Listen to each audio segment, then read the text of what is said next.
This week there's a new 4 pics and 1 word for you. As usual, you get the 4 pictures, you guess the word, and then I tell you if you got it right. That's it. Let's go.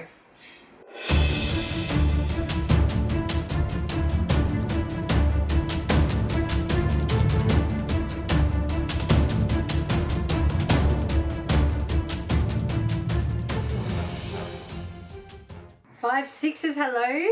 Today we're going to have a little bit of a look at fingerprints. Now, you've probably heard about crimes being committed and people leaving fingerprints behind, and it's actually one of the ways that people can be linked to a couple of crimes if the same fingerprint turns up at multiple locations. But the first thing you kind of need to know about fingerprints is that every fingerprint is unique.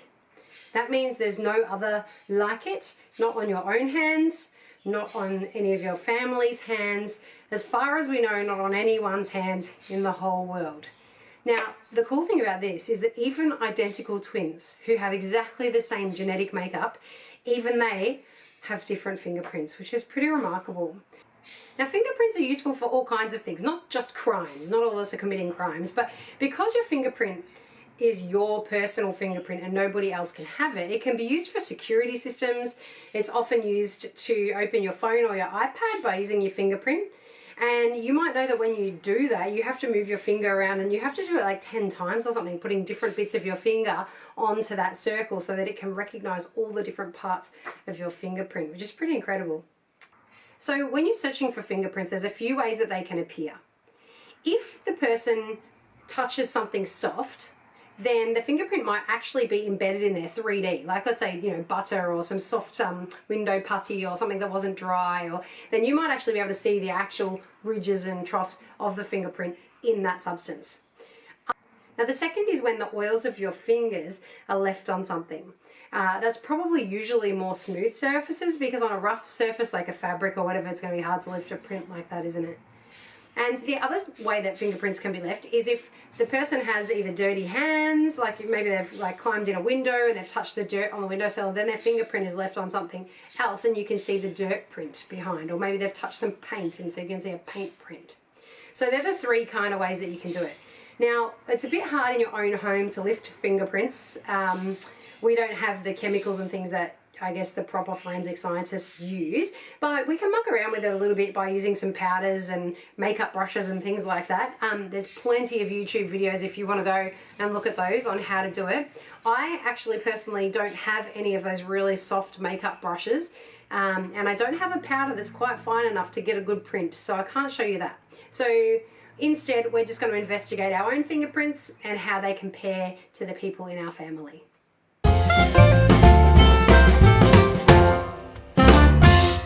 Welcome to Is This Funny to a Teenager, where I interrupt Abby's homework and make her laugh at a joke. If Abby thinks it's funny, you'll see one of these 2 faces here. Excuse me, Abby. You can hold up the other 2. This means you get to see the joke. If she holds up one of these 2 faces, you'll never ever know how funny my joke was. Okay, are you ready, Abby? Yeah, I'm ready. Now, I just found these on the internet, by the way. Okay.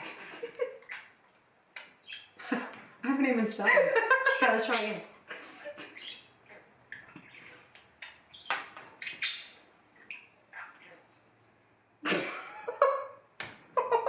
You're laughing. That's the worst joke ever. I picked it on purpose. It was really bad. What are you going to pick? Oh, I laughed, but it's really bad. I think we've got to show it. But We've got to show it? Oh, it's... I picked it on purpose to see if she'd laugh because it was really bad. It's okay, really bad. You get to see it. The really bad joke.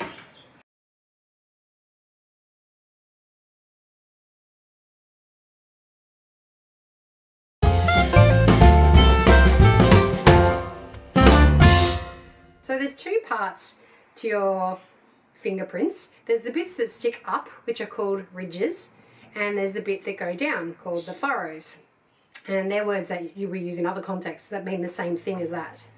And so today you're going to be looking at your fingerprint, and first of all working out what type you have, and then looking for the tiny little things that make your fingerprint different to somebody else's. There are 3 types of patterns that you're looking for when you look at fingerprints.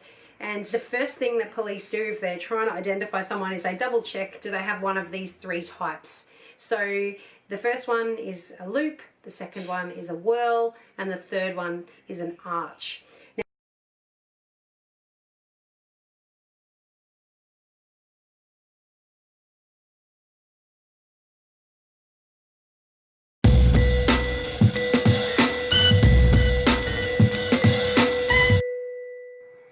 Now for today's activity, you need to make a copy of each of your fingerprints on a piece of paper. So I'm going to do that now, and I'll show you how to do it and talk you through it, and then I would like you to go and do the same. Now hopefully some of you have some ink pads at home, a bit like this one, you see that? But if you don't, then that's fine. You can just use a texter and draw it all over your fingers, and that'll do the trick nicely. I'm just going to rub all my fingers together to get some of that, because you don't want too much ink on it, otherwise it smears the print. Now, I believe that when police do prints, they actually roll the whole finger so you get a kind of a square shape of fingerprint. Alright, so right hand, so I'll go my pinky, my fourth finger, right middle index, and I have a really fat thumb. Look at that little chopper thumb. Okay, then I'll go my left pinky, my ring finger. My hands are really dirty, by the way. Sorry about that, because of the chickens. I've been playing with the chickens. Alright, and then that. Alright, I'm going to go wash my hands and then we'll have a look at these. Alright, this is my ring finger, and it's in a whirl shape, which is when it goes around a bit like a whirlpool, but spelt differently. And when you're looking at the fingerprints, you're not just looking at whether it's a whirl or a loop or an arch, you're looking for little details within this as well. Now, some of the main obvious things you can see are actually to do with folds and creases in my finger that are just naturally there. You can see those there. So, you know, that's a pretty obvious thing to look at. But then also scientists and police and whatever look for these little differences in fingerprints, like sections like that. Sections like where this comes down and finishes there. And then there's another one finishing here. This one that just ends in the middle there. Another one's come around it, and another one finishing there and going the other way. They're the kinds of little details that are looked for. Now, with whirls and loops, you find a thing called a delta, which is kind of like a little triangle, boom, boom, boom, there, which is where the print kind of joins up with the rest of the finger. The rest of the prints off the finger. And so this here is called the delta. Now, I'm going to get another colour because I want you to mark the delta on your fingerprint. All right, so you're going to get some kind of pen or something, and I want you to draw on your own fingerprints. Just mark the delta so that I know that you've found where it is. It's a little kind of intersection, I guess, between the print and the rest of the finger. Mark that on there, and then on your fingerprints, if I hope you can see this at home yourself, look for little things that might make your fingerprint different. Like here, there's a tiny little island there. See that? That little piece in there that just doesn't really join up to anything. I think things like when you get a fork, like this here, where the fingerprint kind of comes up and then splits into two, that sort of thing's useful. Sometimes there's little bridges, islands and things. There's another little bit there. See that? I think it's mainly because of the crease in my finger, but there's a little dot there that might be recognizable if you saw this fingerprint again. So on your own, mark the delta and then circle any little things that you think you could use to help distinguish your fingerprint. All right, this next one here is my middle finger, and this is a loop shape, and you can see that it's coming up from the bottom, looping around and then going back out. So with these ones, the delta is actually, hang on, across here. Can you see the little intersection there where the loop kind of finishes? So this here is the delta, so you'd kind of draw around that bit there.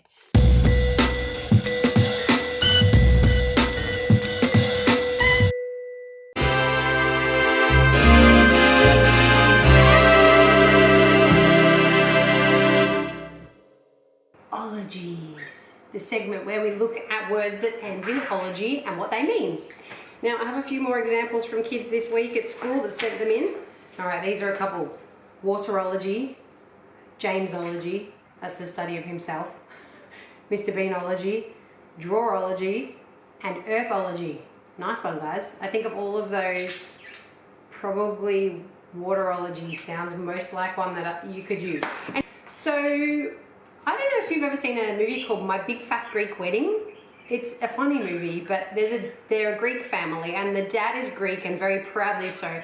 And he spends most of the movie telling everybody that any word in English, any word, you can trace it back to its Greek origins. And it's funny because this week, as I've been looking at ologies, I've realized how true that is with a lot of science words, that heaps of them have their meaning in old Greek words. So the word that I have for you today, came from Abby, and she found it and said, "Hey Mum, have you heard of this word?" And I was like, "What? That's a crazy word." So are you ready? Dendrochronology. Dendrochronology. Now what's cool about this word is that it can actually be broken into 3 sections. So dendro comes from the Greek word for tree. Chrono comes from the Greek word for time. And ology, hopefully you know by now, is the study of. So this is talking about seeing how old trees are, and in particular it's referring to when they're cut through the middle and you can count the rings in the tree. So it's about dating trees over time. Isn't that fantastic? I like that one. Now, you might have also heard dendro in words like dendrites, which are sometimes used to describe branch-like kind of things. So I guess that's what they're talking about, making a similarity to comparing them to a tree. All right, the second word I have also on the plant sort of theme is phytology, and that is just the study of plants. So phyto means plant, and ology, the study of. Phytology. There's also the word botany, which we use now. I just realised I didn't look up the difference between botany and phytology. I'll have to do that later. Maybe you could have a look too. But phyto, you hear around the place a fair bit. You might have heard of the word phytoplankton, about little creatures that live in the ocean. And phytoplankton are the ones that are more plant-like, but they're, very small, microscopic creatures. And my third word for today, also botany related, is palynology. And this is the study of pollen. So pollen, or palino I think it is, means strewn or little dust particles, and ology, the study of. And so palynology is the study of pollen. And this can be used in things like dating things. So if they dig up, say, old fossils and rocks and geological kind of interesting things, they often find pollen trapped inside, and they can use that to kind of date things. And also for the grade 5/6s who are doing a bit of forensic science, we'll look at this in a couple of weeks, but pollen has been used to help solve crimes because it links people with particular plants and sometimes with actual locations where there's the only place that you would ever find that pollen. All right, there are ologies for today. So your job for this week is to get all of your fingerprints onto some paper, and I'll have a sheet that I'll attach for you to do that in. And I want you just to examine some of those little intricate details that you think maybe other people wouldn't have. So if you've got those little bits of island where there's like a little bit of a ridge with nothing around it, it's called an island. Have a look at your delta, which is the triangle part, and how those bits all fit together. And then I want you to compare them to some other people in your family. Now, if you want to turn this into a bit of a game, this is fun, but it's a bit of time required. So this is up to you if you are interested in this. But you could get your whole family to put their prints on paper. So you've got yours, a sheet for mum, say for dad, say a sister, grandma, whoever you live with. You could have those sheets there. And then you could say to them that you want one of them to leave a fingerprint on another piece of paper. Just one of those people, whichever fingerprint they want. And then your job is to sort through all their fingerprints and try and figure out which one of your family members left the print and which finger they used to do it. So hopefully people in your family will cooperate with this. It's pretty fun. We'll see if you can do it. Let me know if you do.